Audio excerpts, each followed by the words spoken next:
Boa tarde, meus amigos. É com grande alegria que eu estou aqui de volta para fazer a segunda live sobre a Semana de Arte Moderna de 1922. Isso está dentro do projeto Poesia Brasileira. Esse projeto nasceu em maio de 2020 e tem o objetivo de estudar a vida e a obra dos poetas brasileiros nos diversos estilos literários. Já passaram por aqui mais de 60 poetas e todos os estilos da poesia brasileira. Eu sou o Arthur Laiso, sou escritor, poeta, membro da Academia Juiz Forana de Letras, membro da Academia de Ciências e Letras de Conselheiro Lafayette, membro da Associação dos Escritores de Romance Policial, Suspense e Terror, membro da Sociedade Brasileira dos Poetas Aldravianistas e da Academia Brasileira de Letras e Artes Minimalistas. Estamos completando 100 anos da Semana de Arte Moderna. Por isso mesmo, eu decidi prestar a minha homenagem a esse movimento tão importante nas artes brasileiras. Eu comecei na semana passada falando a respeito da situação pré-semana, o que estava acontecendo no país para culminar na Semana de Arte Moderna, e hoje nós vamos continuar falando dos movimentos da Semana de Arte Moderna.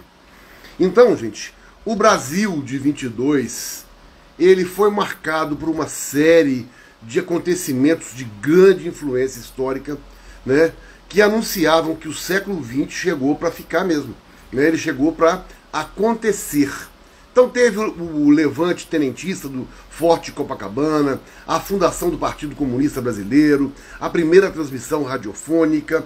Então tudo isso estava começando a transformar o Brasil,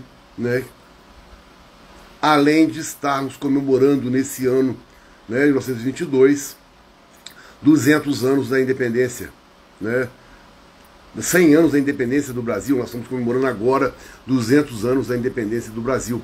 Então a Semana de Arte Moderna, só para relembrar, ela aconteceu de 11 a 18 de fevereiro no Teatro Municipal de São Paulo, e foi responsável pela mudança da arte brasileira. Os participantes tinham como principal objetivo criar uma arte brasileira sem a influência da arte europeia. Então a principal função da Semana de 22 para a história da arte brasileira foi romper o conservadorismo vigente no cenário cultural da época. Não havia um conceito que unisse os artistas, um programa estético definido. Então, a intenção era destruir o status quo, e eles conseguiram, tá certo?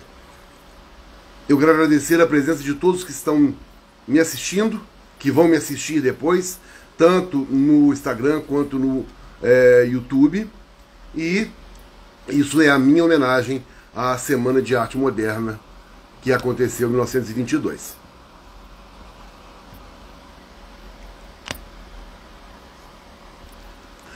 Então, gente, o momento da época, era um momento político muito turbulento, tinha muita influência das vanguardas europeias, e na arte, os representantes do modernismo queriam experimentar, queriam fazer uma coisa melhor no Brasil nas obras artísticas, mas o conservadorismo da época não permitia. Então foi uma luta muito grande.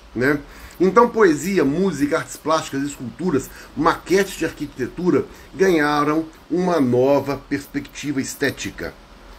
E a polêmica, gente, foi desde o início, uma das molas propulsoras do movimento modernista paulista, Tinha muita intriga, muita ruptura entre os próprios artistas da época, e inclusive com a vanguarda, né, artística, né, porque eles não permitiam qualquer mudança, tá certo? Então nós tínhamos nomes importantes, que eu já falei na semana passada, como Oswald de Andrade, Mário de Andrade, né, e o artista plástico Di Cavalcanti, que foram os 3 organizadores da Semana de Arte Moderna.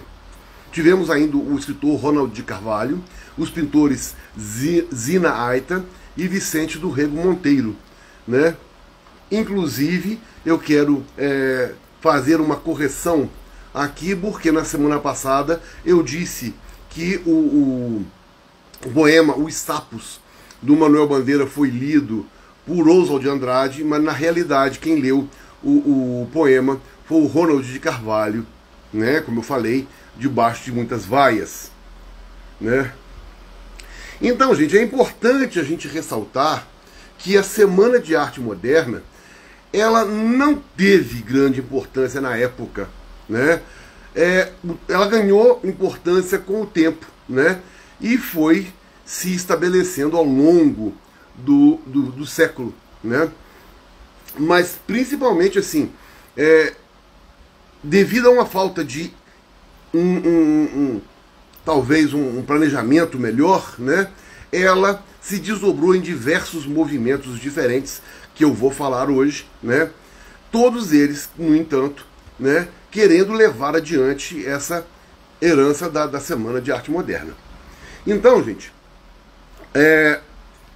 a semana, né, teve uma influência muito grande até nas últimas décadas do século XX, né? Como, por exemplo, o tropicalismo, né?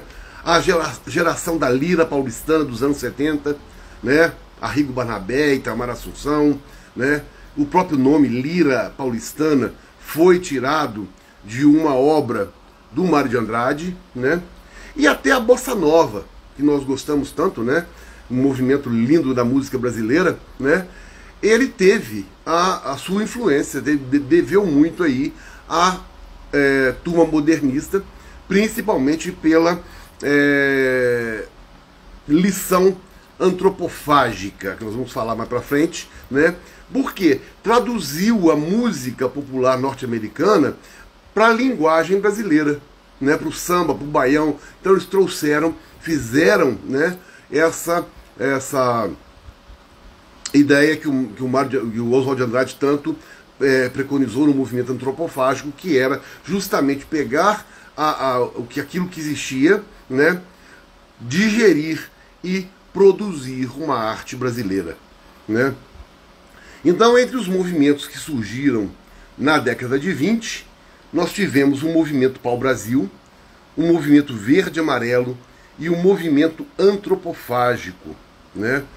E a principal divulgação desses movimentos se davam através de revistas, né? Entre elas a revista Claxon e a revista de antropofagia. Então, gente, os estudiosos afirmam que o movimento modernista ele foi se instalando de 22 a 30, né, até 1930, foi aquela fase de adequação desse movimento, dessa luta pela criação da arte verdadeiramente brasileira, né? Então, estava existindo uma mudança na arte europeia, né? Como, por exemplo, o futurismo, o cubismo, o surrealismo, e ainda não estava tendo essa mudança no Brasil. Então, né, esse esforço para redefinir a arte brasileira foi uma coisa muito interessante, né? Foi muito importante e se estabeleceu realmente depois dos anos 30, né? Então, assim, o modernismo, apesar de ter se instalado aí em Rio, São Paulo, Minas, Pernambuco, a Semana de 22, a Semana de Arte Moderna, é um evento eminentemente urbano e paulista. conectado ao crescimento de São Paulo na época, né, na década de 20, que estava expandindo a industrialização, a migração maciça de estrangeiros, né, a sua urbanização. Então o movimento, ele é um movimento exclusivamente paulista. Nomes dos grandes modernistas: pintores: Anita Malfatti, Antônio Paim Vieira, Cândido Portinari, Di Cavalcante, Ferrinhac, Vicente do Rego Monteiro, Ian de Almeida Prado, Tarsila do Amaral, Zina Aita. Os escultores: o Vitor Brecherer, o Ilhelm Arberg, o Ildegardo Veloso. Escritores: tivemos o Graça Aranha, Guilherme de Almeida, Manuel Bandeira, Menotti Del Picchia, Mário de Andrade, Oswald de Andrade, Ronald de Carvalho, Tácito de Almeida. Entre os músicos: Heitor Villa-Lobos, Hernani Braga, Guiomar Novaes. E os arquitetos: John Grass, Antônio Moya e George Prince-Rebel. Então foram muitos os artistas envolvidos na Semana de Arte Moderna. Então vamos falar um pouco, gente, desses movimentos que aconteceram, né, e importantes para a Semana de Arte Moderna e para a arte, né, para o modernismo brasileiro. O primeiro deles foi o movimento Pau-Brasil, né? Então era um movimento que foi lançado no Brasil em 1924 por Oswald de Andrade e Tarsila do Amaral, né? Então ele apresentava uma posição primitivista, buscando uma poesia ingênua, de redescoberta do mundo e do Brasil, né? E que foi inspirada pelos movimentos vanguardistas europeus, né? Oswald de Andrade fazia muita viagem à Europa, né? Eu já falei, fiz uma live do Oswald de Andrade aqui e está no meu canal do YouTube, se alguém se interessar em conhecer mais a obra do Oswald de Andrade, do Manuel Bandeira, do Menotti Del Picchia e do Mário de Andrade, Oswald de Andrade, Menotti Del Picchia e Manuel Bandeira. Estão todos com as lives gravadas no meu canal do YouTube, se alguém se interessar em ver, né? Esse movimento, então, gente, o Pau-Brasil, foi levado ao público, né, com a publicação do livro Pau-Brasil, escrito por Oswald de Andrade, e foi ilustrado pela Tarsila do Amaral. Eles dois, na época, eram casados, né? E com o Manifesto da Poesia Pau-Brasil, que foi inicialmente publicado no jornal Correio da Manhã, em 18 de março de 1924, né? O Zé Geraldo está falando que o movimento traduziu num fato histórico as tendências inovadoras que não podiam mais ser contidas. Eu acho que o movimento, né, da Semana de Arte Moderna parecia mesmo uma barragem pronta para estourar e mudar tudo que tinha que mudar, porque eles não aguentavam mais tanta influência passada, tanta regra, né, tanta coisa diferente, né? Então, o movimento Pau-Brasil exaltava aí, então, a inovação da poesia, né, o primitivismo e a era presente, né, ao mesmo tempo que repudiava a linguagem retórica da poesia, né? Conviviam aí dialeticamente o primitivo e o moderno, o nacional e o cosmopolita, sendo ideologicamente a raiz do movimento antropofágico, né? Então o movimento Pau-Brasil, ele foi a base para o movimento antropofágico. Depois nós tivemos o movimento verde-amarelo, ou verde-amarelo, tudo junto, né? O verde-amarelismo, né? O verde-amarelo, o movimento, foi um movimento literário modernista brasileiro, fundado por Cassiano Ricardo, Menotti Del Picchia e Plínio Salgado, em 1926. Propunha um nacionalismo puro, sem interferência de características europeias, né, com tendências nativistas. O movimento verde-amarelo, ele surgiu em 1926 pela conferência A Anta e o Curupira, de Plínio Salgado. como resposta ao manifesto do Pau-Brasil em 1924, que, segundo os verde-amarelos, levava consigo aí um nacionalismo afrancesado, né? Eles acusavam o Oswald de Andrade de trazer esse afrancesamento aí da Europa, por sempre ir à Europa, né? Em fevereiro de 1927, o Oswald de Andrade escreveu um artigo intitulado Antologia, na sua coluna Feira das Quintas, publicada no Jornal do Comércio, em que respondeu um movimento com sátiras, usando palavras que começavam ou terminavam com anta, né? Já que o movimento Pau-Brasil queria falar das antas, ele fez um manifesto todo usando palavras que começavam ou terminavam com anta, né?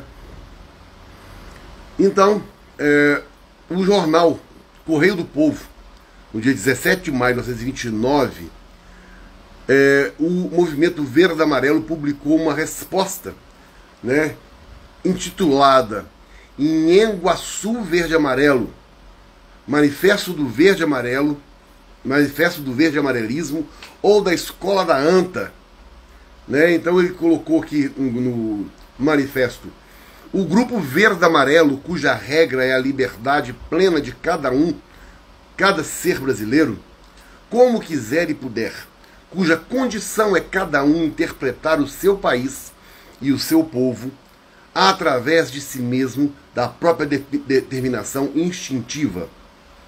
O grupo verde-amarelo, à tirania das sistematizações ideológicas, responde com a sua alforria e a amplitude sem obstáculos de sua ação brasileira.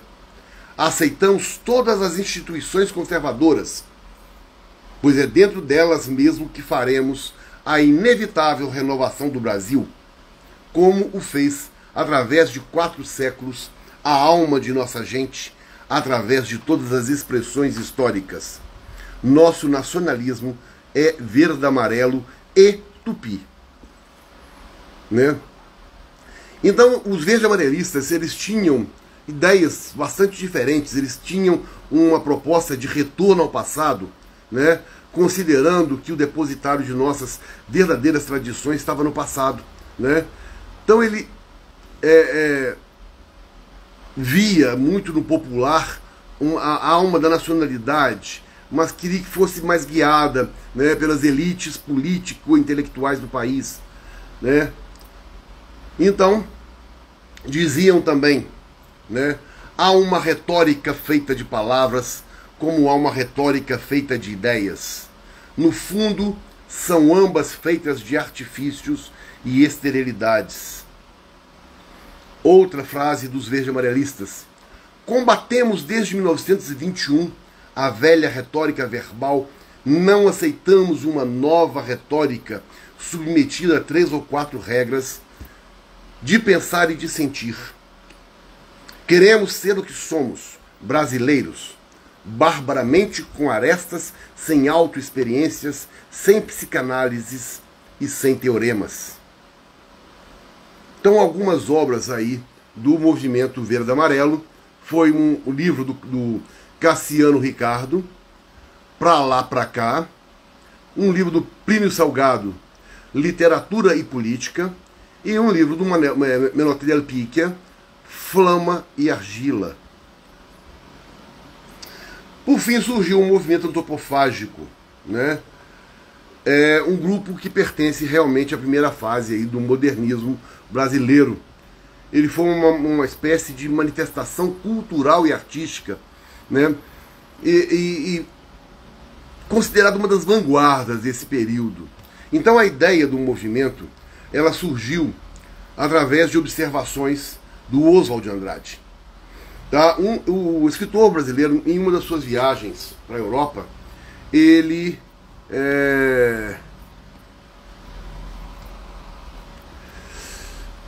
observou um movimento futurista, né?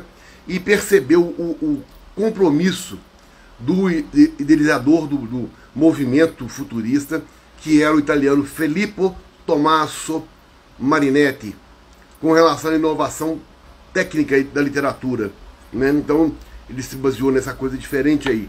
E no Brasil, o movimento então teve início com a publicação do Manifesto Antropofágico, ou Antropófago, publicado por Andrade na Revista de Antropofagia do Estado de São Paulo, em 1928. Então, gente, a utilização desse termo antropofágico está realmente relacionado à antropofagia, ou seja, comer, devorar a carne de outra pessoa, né? Então, dentro da história do movimento, o que ele queria dizer era o seguinte, que a gente deveria absorver toda essa cultura de fora aí, né? Tudo que a gente tinha de possibilidade e regurgitar, transformar isso numa arte brasileira, usando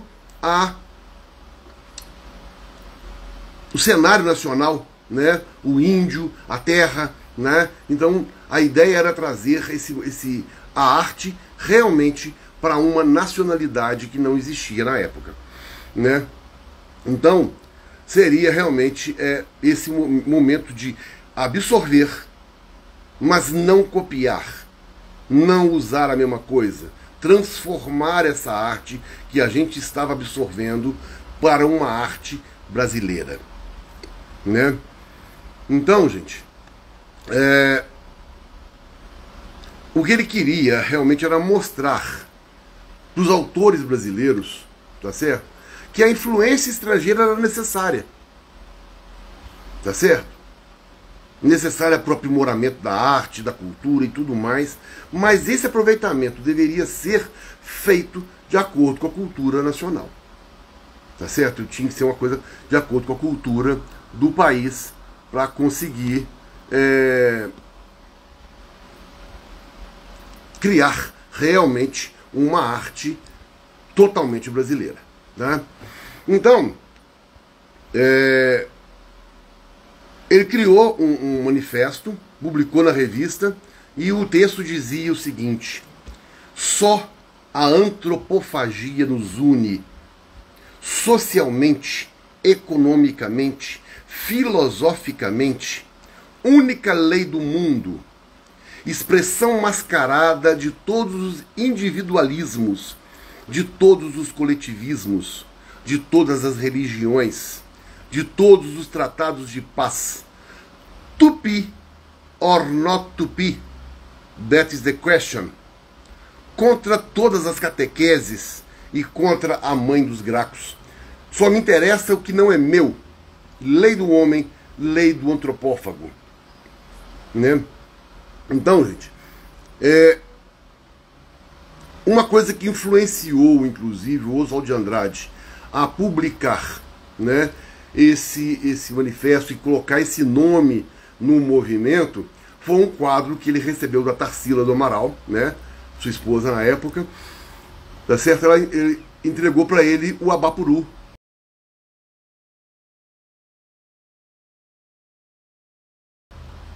Tá certo?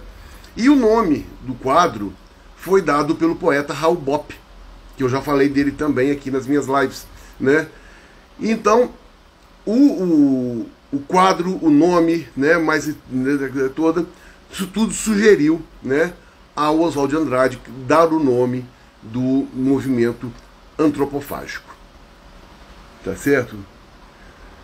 Então, gente, o Oswald de Andrade, quando criou o movimento antropofágico, ele sustentou diversas teorias de diversos pensadores, por exemplo, como Freud, Hermann, Marx, Keyserlin, Rousseau e vários outros, né?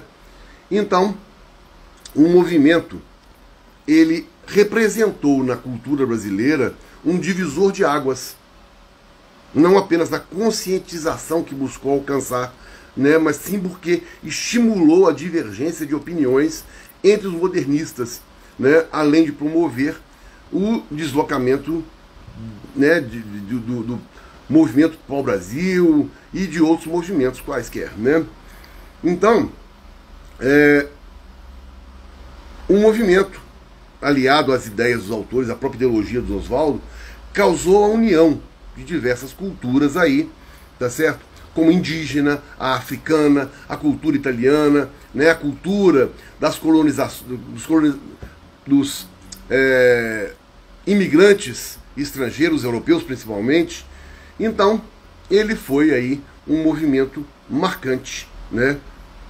Que eles queriam fazer no país, nas artes do país, tá certo?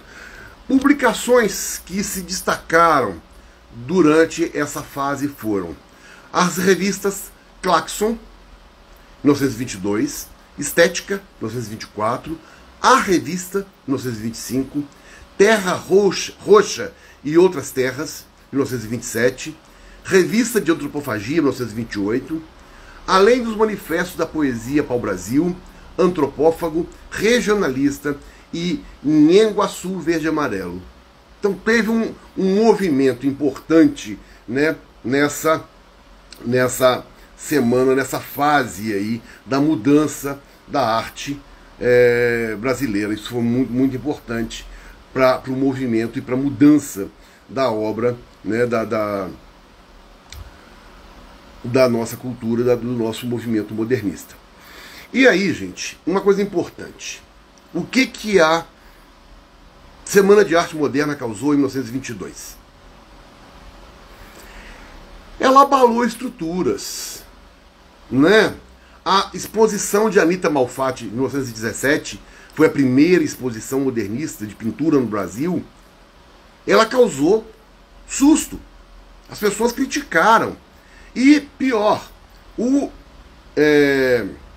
Monteiro Lobato, como eu falei na semana passada, ele fez uma crítica por escrito no jornal, e essa crítica que ele fez só deu mais força para o movimento modernista, né?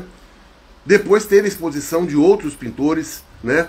Na Semana de Arte Moderna, que a gente volta a falar semana que vem,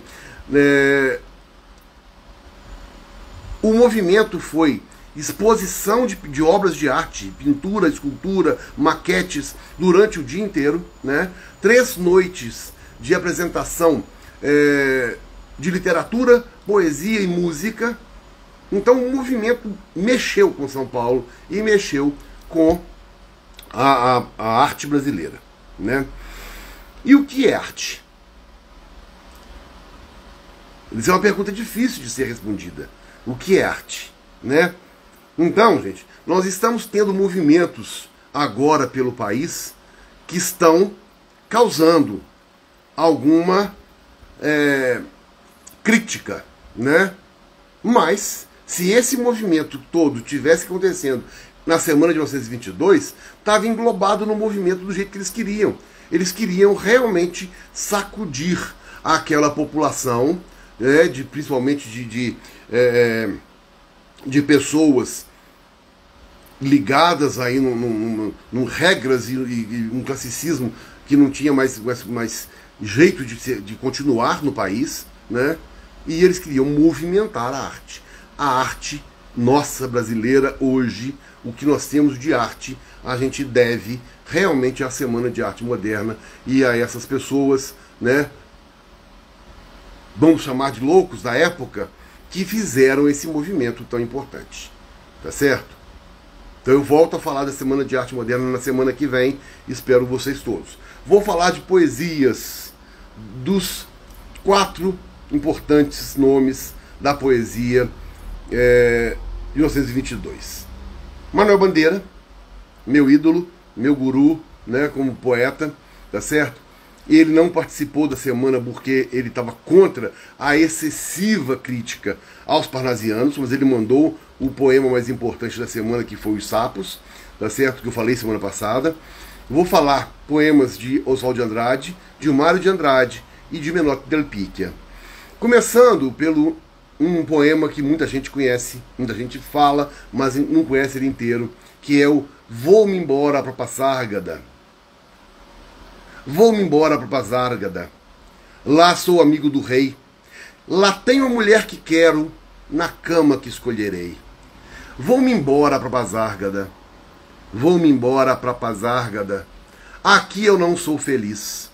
Lá A existência é uma aventura de tal modo inconsequente que Joana, a louca de Espanha, rainha e falsa demente, vencer a contraparente da nora que eu nunca tive. E como farei ginástica, andarei de bicicleta, montarei em burro brabo, subirei no pau de sebo, tomarei banhos de mar. E quando estiver cansado, deito na beira do rio, mando chamar a mãe d'água para me contar as histórias que no tempo de eu menino, Rosa vinha me contar. Vou-me embora para Pasárgada. Em Pasárgada tem tudo, é outra civilização. Tem um processo seguro de impedir a concepção. Tem telefone automático, tem alcaloide à vontade, tem prostitutas bonitas para a gente namorar.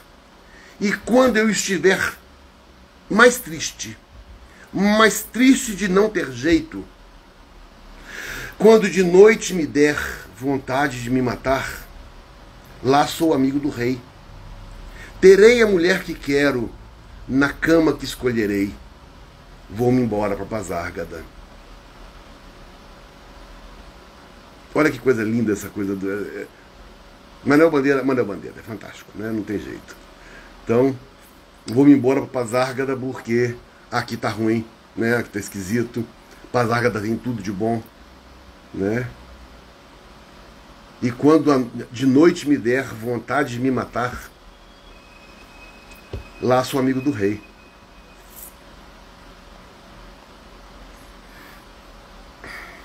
O primeiro livro do Manuel Bandeira, O Cinza das Horas, ele foi publicado em 1919 e ele foi chamado de, tipo assim, um poeta doente, porque ele tinha uma tuberculose, né, que foi descoberta aos 18 anos de idade. Então, é um negócio muito complicado para a vida dele inteira. Esse diagnóstico de tuberculose marcou a vida de Manuel Bandeira, porque ele tinha tuberculose com 18 anos de idade e iria morrer. Ele morreu com 81, né? Mas ele fez uma vida inteira em cima da doença, uma vida inteira de sofrimento, como, por exemplo, ele diz nesse poema, pneumotórax, febre, hemoptise, dispneia e suores noturnos. A vida inteira que podia ter sido e que não foi. Tosse, tosse, tosse. Mandou chamar o médico. Diga 33. 33, 33, 33. Respire. O senhor tem uma escavação no pulmão esquerdo e um pulmão direito infiltrado. Então, doutor, não é possível tentar o pneumotórax? Não. A única coisa a fazer é tocar um tango argentino.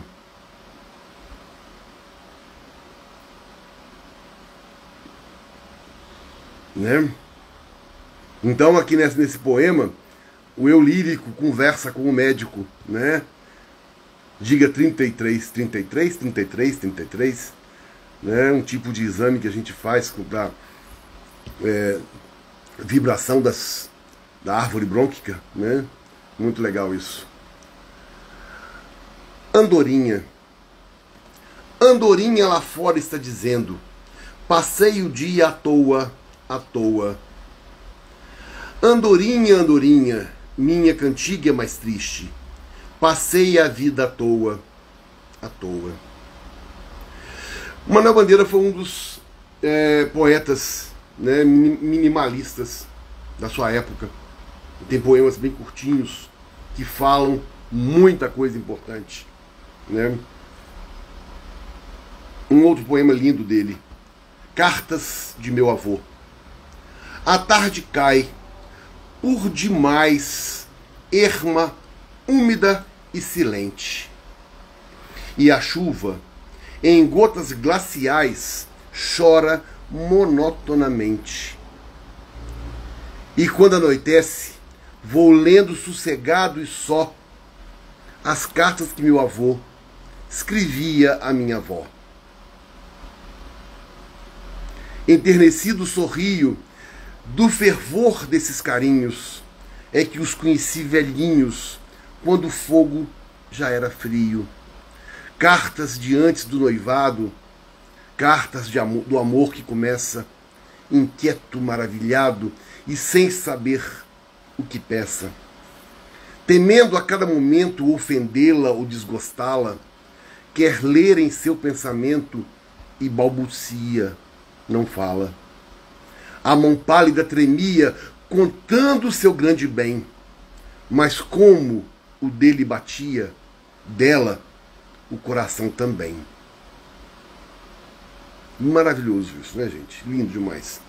A Ceci fez uma observação a respeito da poesia do Pneumotórax, dizendo que tango argentino, alta dramaticidade, né? Ou seja, na tuberculose, naquela situação que ele estava ali de insuficiência respiratória, não havia nada a fazer mesmo, né?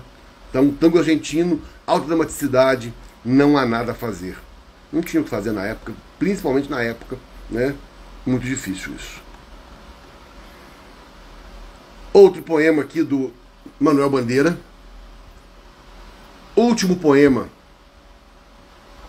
Assim eu queria o meu último poema, que fosse terno, dizendo as coisas mais simples e menos intencionais.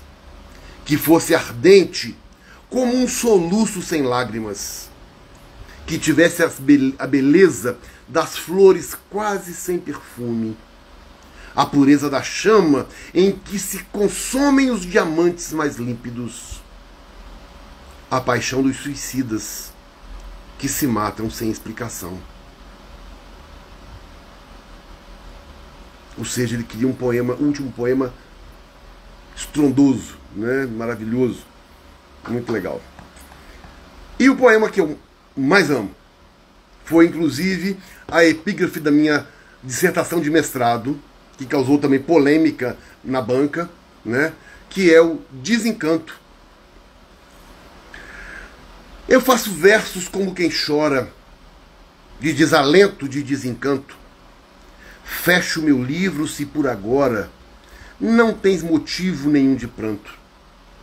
Meu verso é sangue, volúpia ardente, tristeza esparsa, remorso vão. Dói-me nas veias, amargo e quente, cai gota a gota do coração. E nesses versos de angústia rouca, assim dos lábios a vida corre, deixando um acre sabor na boca. Eu faço versos como quem morre.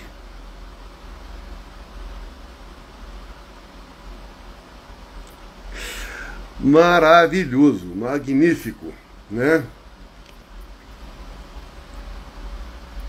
Mas eu não posso ficar só no Manuel Bandeira, porque eu seria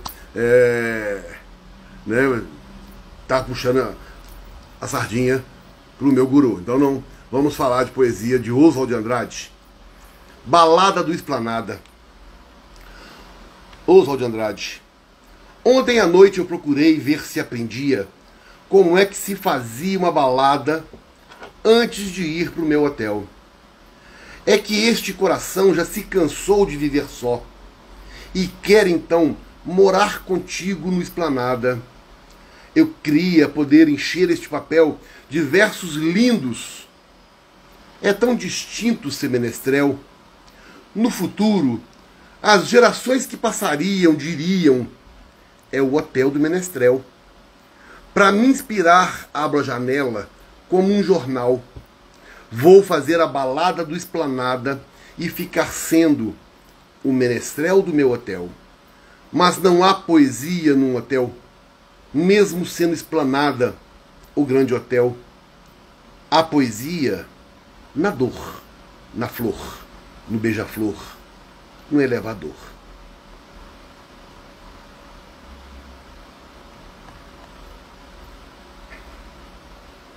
Outro poema do Oswald de Andrade.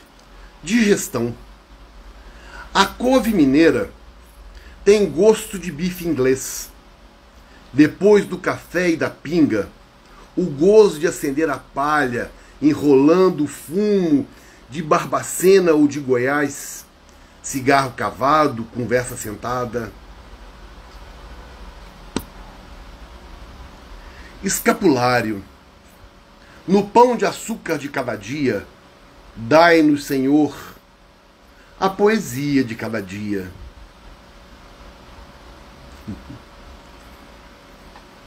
O medroso. O Oswald de Andrade também tinha muita poesia pequena, muita poesia minimalista, né? O medroso. A assombração apagou a candeia. Depois, no escuro, veio com a mão pertinho dele, ver se o coração ainda batia. Fim e começo. A noite caiu, com licença da Câmara. Se a noite não caísse, não seriam dos Lampiões?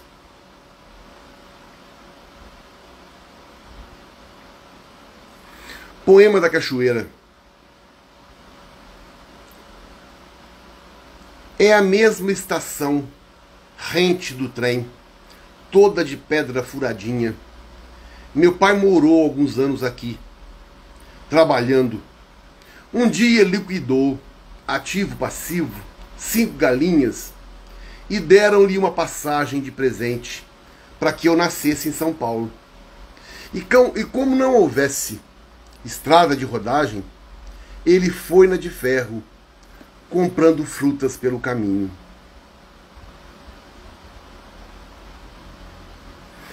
Uma forma linda, né, lírica de dizer que, né, o pai morava no interior, trabalhava no interior e de repente, né, recebeu como aposentadoria, não sei se é aposentadoria ou se um prêmio, né, 5 galinhas e uma passagem. E ele fala de uma forma interessante, que ele fala assim: e deram-lhe uma passagem de presente para que eu nascesse em São Paulo. Olha que coisa interessante, né? Muito legal, né?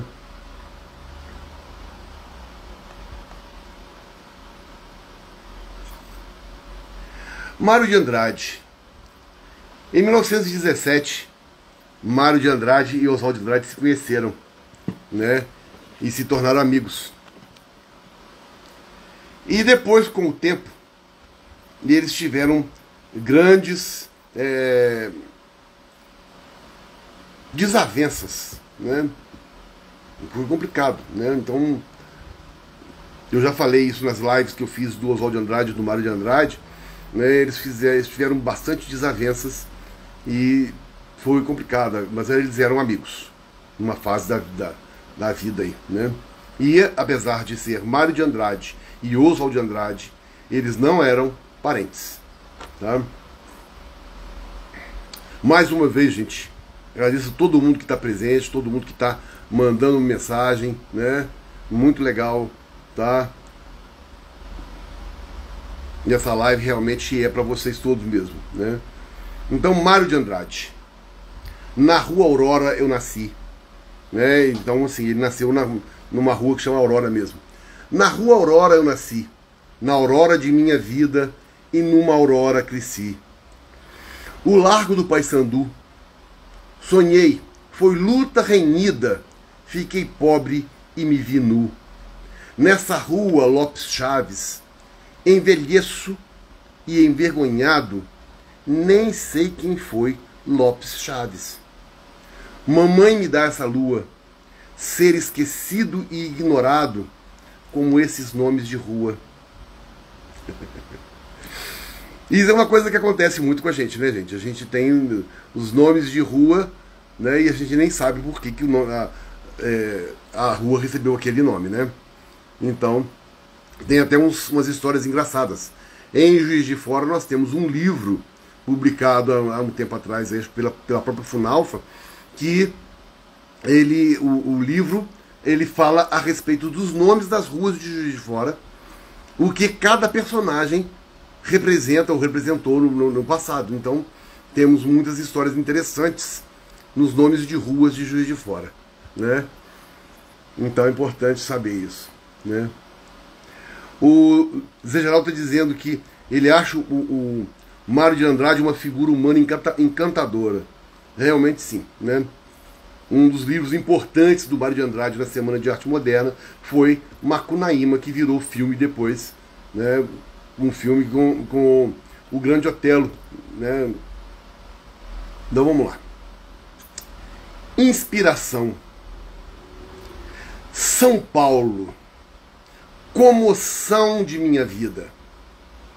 Os meus amores são flores feitas de original, arlequinal, traje de losangos, cinza e ouro, luz e bruma, forno e inverno morno, elegâncias sutis, sem escândalos, sem ciúmes, perfume de Paris, Aris, bofetadas líricas no Trianon, Algodoal, São Paulo, comoção de minha vida, galicismo a berrar nos desertos da América.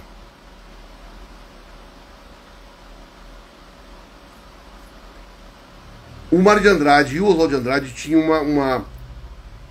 uma afeição muito grande, um amor muito grande por São Paulo. Então eles falam de São Paulo em diversas poesias, em diversas obras, né? Então é um negócio muito importante essa coisa deles falando de São Paulo. Outra poesia aqui do Mário de Andrade. O Trovador. Sentimentos em mim do asperamente, dos homens das primeiras eras, as primaveras de sarcasmo intermitentemente no meu coração arlequinal, intermitentemente. Outras vezes é um doente, um frio, na minha alma doente como um longo som redondo. Cantabona, cantabona, doloron. Sou um tupi, tangendo um alaúde.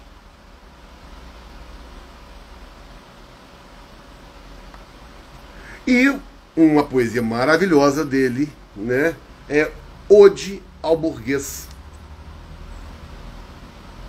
Isso foi uma poesia que ele fez realmente criticando a sociedade da época, né?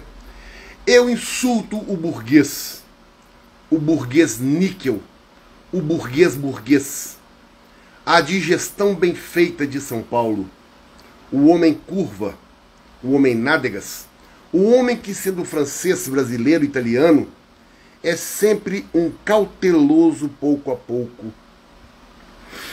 Eu insulto as aristocracias cautelosas, os barões lampiões, os condes joões, os duques urros, que vivem dentro dos muros sem pulos e gemem sangue de alguns mil-réis fracos, para dizerem que as filhas da senhora falam o francês e tocam os prantampes com as unhas. Eu insulto o burguês funesto, o indigesto feijão com toicinho, dono das tradições, fora os que algarismam as manhãs. Olha a vida dos nossos setembros, fará sol, choverá, arlequinal, mas a chuva dos rosais, o êxtase fará sempre sol. Morte à gordura, morte às adiposidades cerebrais, morte ao burguês mensal, ao burguês cinema, ao burguês Tilbury, padaria suíça, morte viva ao Adriano. Ai, filha, que te darei pelos teus anos, um colar, conto e 500, mas nós morremos de fome. Come-te a ti mesmo, ó gelatina pasma, ó purê de batatas morais, ó cabelos nas ventas, ó carecas, ódio aos temperamentos regulares, ódio aos relógios musculares, morte à infâmia, ódio à soma, ódio aos secos e molhados, ódio aos sem desfalecimentos nem arrependimentos, sempiternamente as memices convencionais. De mão nas costas, marco eu o compasso. Eia, 2-2, primeira posição, marcha. Todos para a central do meu rancor inebriante. Ódio e insulto, ódio e raiva, ódio e mais ódio. Morte ao burguês de joelhos, cheirando religião e que não crê em Deus. Ódio vermelho, ódio fecundo, ódio cíclico, ódio fundamento sem perdão. Fora, fora o bom burguês. Né? Uma poesia difícil, uma poesia pesada. Aqui ele realmente fala daquele que prega a religião, mas é ateu, não acredita, né? Daquele que gasta com futilidade, mas deixa a população passando fome, né? Então é uma poesia bastante atual, bastante eterna, né? Isso aí não tem como ser diferente. Vamos encerrar com Menotti del Picchia, primeira poesia dele.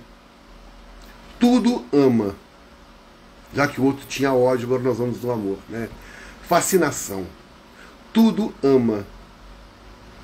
As estrelas no céu, os insetos na lama, a luz, a treva, o céu, a terra. Tudo num tumultuoso amor, num amor quieto e mudo. Tudo ama, tudo ama. Há amor na alucinada fascinação do abismo.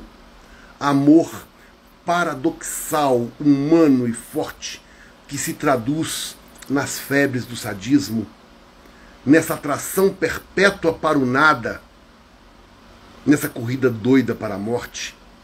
Por isso, quando as lianas em lascívias florais cercam de abraços o trono isurto e grosso, tem no amplexo mortal crueldades humanas. Há no erótico ardor de enlaçá-lo, abraçá-lo, a assassina violência de dois braços, crispados no pescoço, atazanando para estrangulá-lo. É que o amor quer a morte. Num momento resume a vida, os loucos entusiasmos dos supremos espasmos. Nesse furor que o invade, tem a volúpia da ferocidade, tem o delírio do aniquilamento. É por isso que sempre vês, por tudo, uma luta de morte, um desespero mudo, a insídia da raiz que mina a terra e esgota, o caule que ergue o fuste, a rama em sobressalto, agitando pelo ar a própria dor ignota, no tortuante amor do mais puro e mais alto. Tudo ama, né? Tudo ama do jeito que pode amar, né? Lamentações, amor, receios, desejos, promessas de paraísos, depois sonhos, depois risos, depois beijos, depois... E depois, amada? Depois dores sem remédio, depois pranto, depois tédio, depois nada.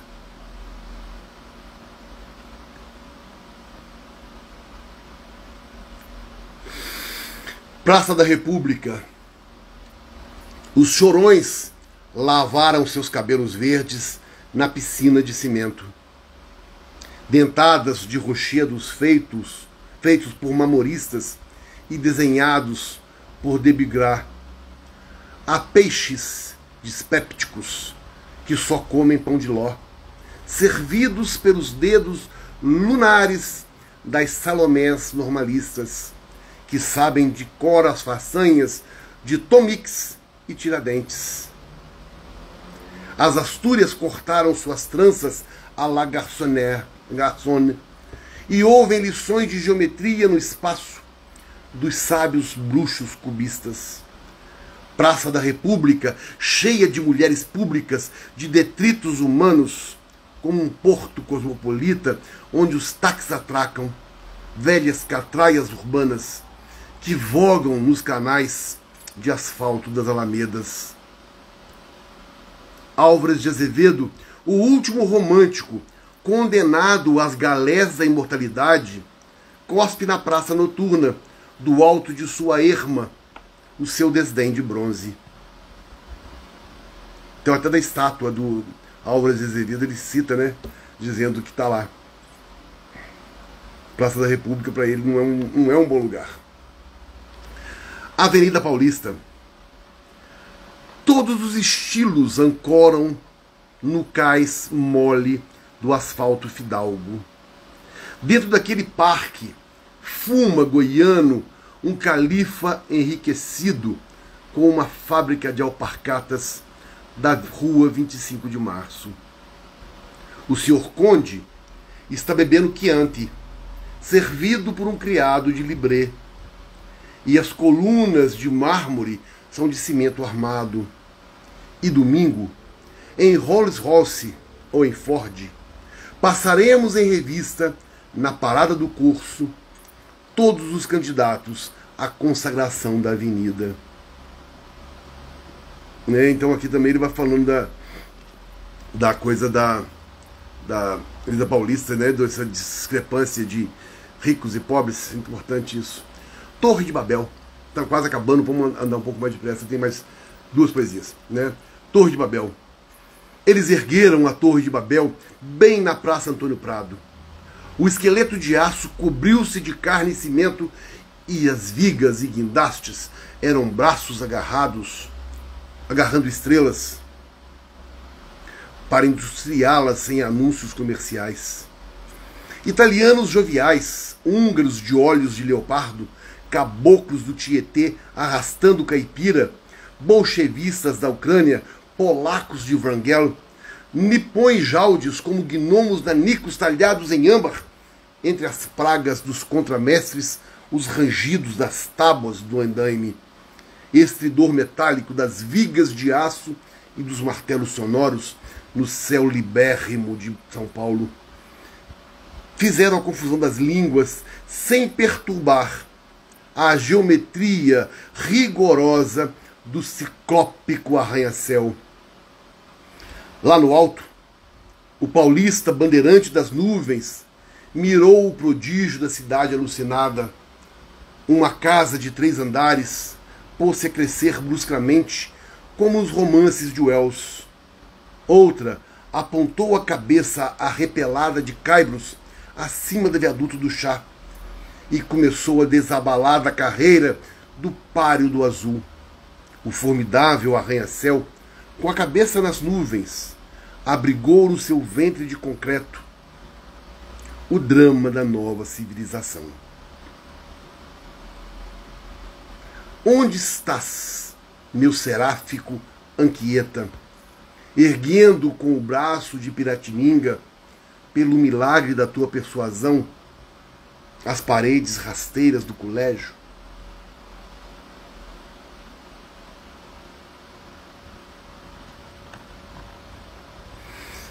Então aqui eles falam muito, né, do São Paulo da época, né? Muito obrigado, gente, vocês que gostaram da live, né? Zé Geraldo tá falando, Regina, Marisa Pontes, todos vocês que estão aqui, Cecília também está aí, todo mundo que está aqui vendo a live. Foi uma forma, né, que eu fiz de homenagear a Semana de Arte Moderna, e na semana que vem a gente faz mais uma live.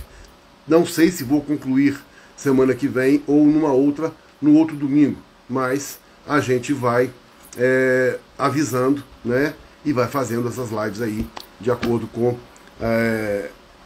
a necessidade de se falar mais coisas a respeito da semana, que foi uma coisa muito grande, muito importante para a nossa arte atual.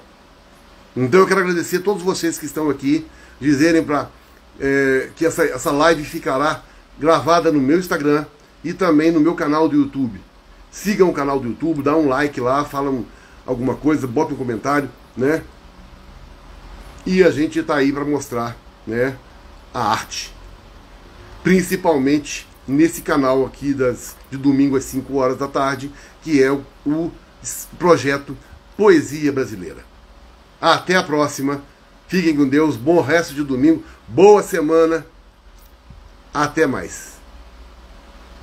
Muito obrigado. Tchau, tchau.